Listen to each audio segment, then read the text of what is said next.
This is my 2023 GMC Sierra 1500 SLT that did not come with trailer brakes, so I have to add my own to it.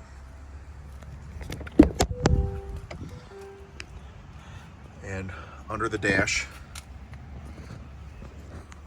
there is a plug that you will plug into. That is it right there. It's the gray one. It's easy to see because it has Velcro on it.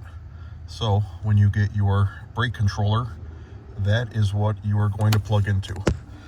Again, I'll step back a little bit so you can kind of get an idea where it's at. It's right there.